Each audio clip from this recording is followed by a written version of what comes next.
2 million Americans and many more millions worldwide suffer from spinal stenosis, a narrowing of the interior spinal canal which blocks circulation, resulting in unbearable pain and lost mobility. That space gets taken up to the point where the nerves can't get the blood supply in and out. Then you get this syndrome, which medically we call neurogenic intermittent claudication, which just means you can't stand, you can't walk, you can't go into an arched position. Daily activities mean constant agony, and it doesn't get better with time. Quite the contrary. I would be walking several blocks, and pretty soon I was down to only being able to walk a block, and then pretty soon I was only walking maybe half a block. Then along came the X-Stop titanium spreader. The FDA-approved device is a 2-piece, 1.5-inch long insert which is implanted in the lower back and limits the extension of the lumbar spine.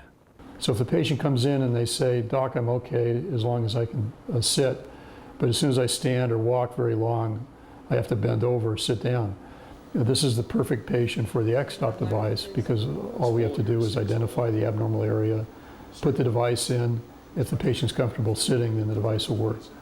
The minimally invasive procedure, developed by Dr. James Zuckerman of St. Francis Medical Technologies, is proving to be a cure for debilitating back problems. So the first thing people usually tell us after the procedure is the first time I've been able to stand up straight for years.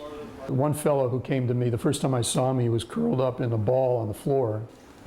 And after the procedure, he returned to his usual activities, which is windsurfing every other day and hang gliding the rest of the days.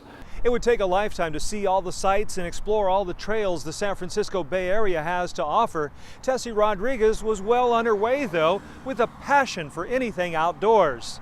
That is, until spinal stenosis set in. Tessie suffered 3 strokes which left her blind in one eye, but it was the pain emanating from her back which eventually kept her bedridden for 20 hours a day. Well, the leg pain was excruciating. It's hard to describe.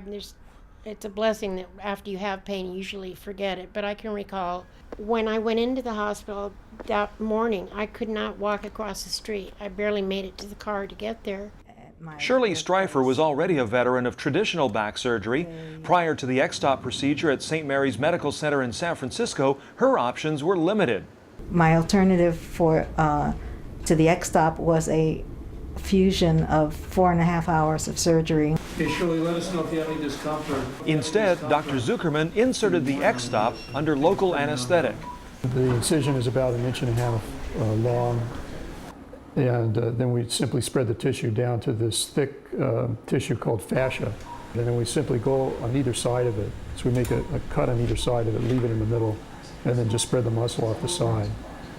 And then we simply put this right angle probe in, and then we check it on the fluoroscope, see it's sitting in the right place. And I feel with my hands as we're spreading the bones apart where the ligament's elastic limit is. The elastic limit is the limit of the ligament just before it's about to fail. The outpatient procedure took less than an hour. Then we just take the distractor out and then place the main body of the X-Stop, which is a bullet tip on it, and the little tip I can feel through the space I want it to be in, and I feel with one finger where the tip is going to go. So then we just pop it in the space.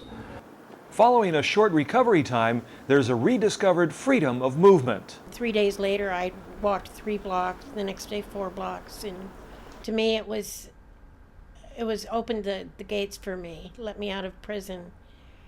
That was the best thing that's ever happened to me. The waiting list for the X-Stop grows, and in less than a year, Dr. Zuckerman has trained more than 500 surgeons in the revolutionary procedure.